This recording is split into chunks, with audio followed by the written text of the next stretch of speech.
જૂનાગઢથી સમાચાર મળી આવ્યા છે। જૂનાગઢના પ્રખ્યાત પ્રવાસન સ્થળ સાસણગીરમાંથી ચિંતાજનક દ્રશ્યો સામે આવ્યા છે।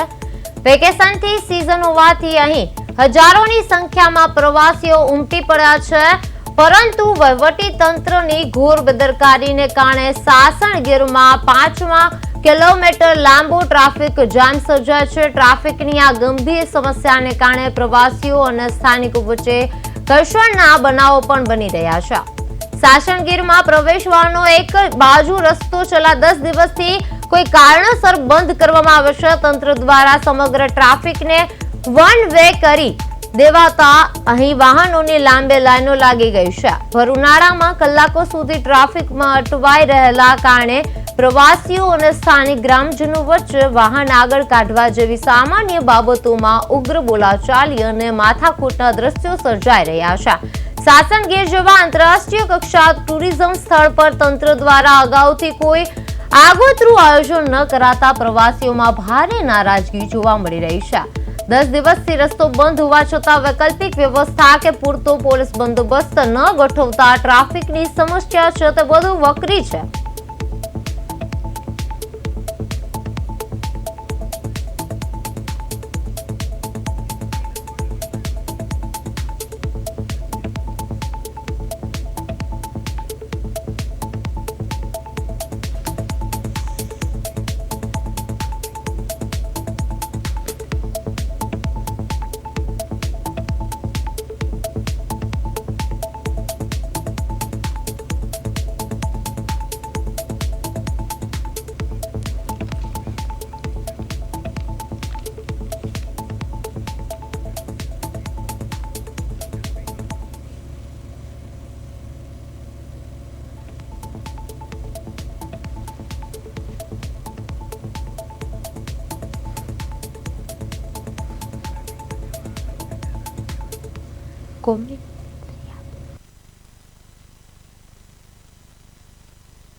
મોટા સવાલો છે તો ઉભા થયા છે। વેકેશનમાં લાખો પ્રવાસીઓ આવવાના હતા તો રસ્તાનું કામ પહેલા પૂર્ણ કેમ ન થયું?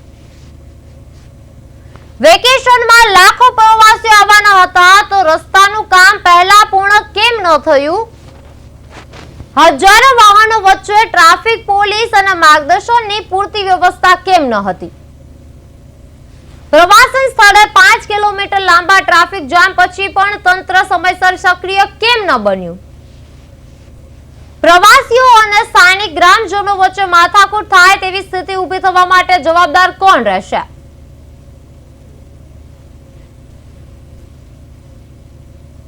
સાસણગીર ટ્રાફિક તંત્ર પર જનતાના 5 મોટા સવાલો છે તે ઊભા થયા છે। વેકેશનમાં લાખો પ્રવાસીઓ આવવાના હતા તો રસ્તાનું કામ પહેલા પૂર્ણ કેમ ન થયું?